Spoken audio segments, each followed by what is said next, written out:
Hey everyone, Devin here from Watch Enclave. Today we are diving into something really special, the Boderry Landmaster. A full titanium field watch that punches way above its weight class. And I mean that literally because this thing is incredibly lightweight. I've been wearing this watch for over a month now. So let's jump right in and see what makes this Landmaster such an impressive piece. Let's talk about what you get. The watch comes in this really cool shipping container style box, very fitting for a field watch. Inside, you get the Boderry Landmaster on a NATO strap. In my case, this beautiful yellow NATO that matches the dial perfectly. You also get the warranty card and some documentation. Now, Boderry actually offers this watch in a few different dial colors, but I went with the yellow dial version, and I think it's the most eye-catching option they have. There's also a bracelet version available if that's more your style. Right out of the box, the first thing that hits you is the weight, or rather, the lack of it. This watch weighs only about 60 grams on the NATO strap. That's incredibly light, and it's all thanks to the full titanium construction. Both the case and the hardware are titanium, which at this price point is pretty remarkable. Let's run through the specs real quick. We're looking at a 38mm case diameter. The lug-to-lug measurement is approximately 48mm, and it's 13mm thick including the sapphire crystal. It takes 20mm straps, and it's rated for 100 meters of water resistance. On my 6.5-inch wrist, this watch wears just right.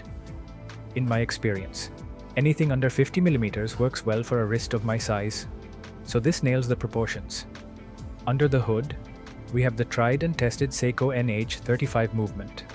It's an automatic movement that you've probably seen in countless watches at this price point, and there's a good reason for that. It's reliable and it simply works. My particular unit is running between -12 and +12 seconds per day, which is pretty random at times, but honestly, so far I haven't had to adjust the time once. It's been surprisingly accurate. So, I guess I got lucky with this one. Now let's talk about the design, because this is where the Boderry Landmaster really shines.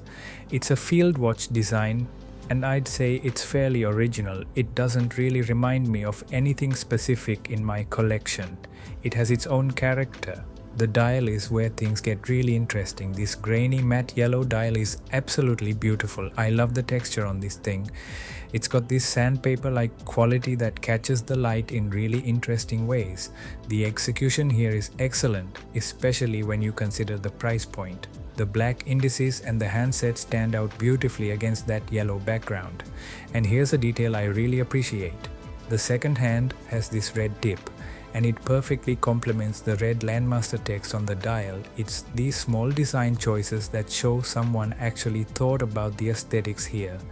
Now, the date window's at 3 o'clock, and I'll be honest, it's not color matched to the yellow dial. It's a standard white date wheel with black printing. I really wish they had gone with a yellow date wheel to match the dial. But at this price point, you really can't complain too much. It doesn't ruin the overall look. And then we have these lume tubes on the indices and hands. Now, I need to address this because it looks like tritium tubes. You know, like what you'd find in expensive watches like Ball. But these aren't tritium. Boderry calls them glass lume tubes. They're tubes filled with Japanese C1 superluminova. So initially they glow nice and bright green, but they fade pretty fast. I'm okay with that though. It's a bit gimmicky, but it does look cool, and the lume performance is adequate for daily use. The yellow NATO that comes with this watch is comfortable and matches the dial perfectly. The quality is decent. It's not the most premium NATO you'll ever feel, but it's very wearable and looks great. One of the best features of this watch is the drilled lugs, which makes strap changes incredibly easy. And I've been having fun trying different straps with this watch. So let me show you a few options I've been wearing.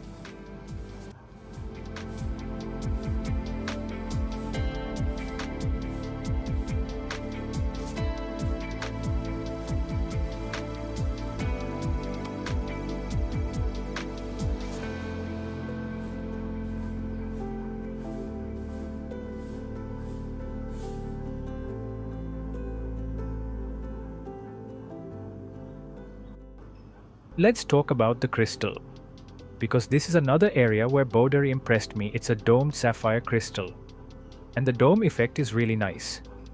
It gives the watch a vintage feel while still being scratch resistant. The crystal quality is excellent. There's anti-reflective coating, and it does a decent job reducing glare, though you'll still get some reflections in bright sunlight. But that's pretty normal. The case itself is all titanium, and the finishing is smooth to the touch. Now, it's not fancy finishing by any means. You're not getting hand-polished bevels or anything like that. But for the price, the build quality is very admirable. Everything feels solid. The case back is nicely engraved and screws down securely. And if we flip the watch over, you can see the engraving. There's a mountain scene with an off-road vehicle, and the text Landmaster sits right between them. It's a nice touch that reinforces the field watch adventure theme. This attention to detail, even on the case back that most people won't see, shows that Boderry put thought into the overall design. You also get a screw-down crown, which brings us to 100 meters of water resistance. Speaking of the crown, it's really grippy and nice to operate. It has good texture, so winding and setting the time feels satisfying. These are the little details that add up to a quality experience on the wrist. To give you a better sense of the size, let me show you the Boderry Landmaster next to some other watches in my collection. Here it is next to my Hamilton Khaki Mechanical.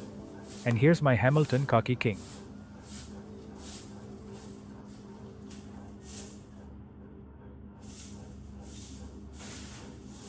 So let's talk about value, because that's really what this watch is all about. I paid around $110 for this Boderry Landmaster. At that price point, you're getting full titanium construction, a sapphire crystal with a nice dome, a reliable Seiko NH35 automatic movement, drilled lugs for easy strap changes, 100 meters of water resistance, and a unique field watch design with a beautiful dial.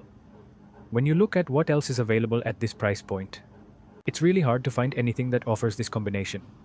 Yes, there are other affordable automatic watches out there, but full titanium at this price is rare. The closest competitors are typically stainless steel. Alright, that's everything I wanted to share about the Boderry Landmaster. After wearing it for over a month, I'd love to hear your thoughts. Have you tried the Boderry Landmaster? Or are you considering picking one up? Let me know in the comments below. And if you enjoyed this review, don't forget to hit that like button and subscribe to Watch Enclave for more watch content. And I'll see you in the next one. Keep ticking. Stay safe.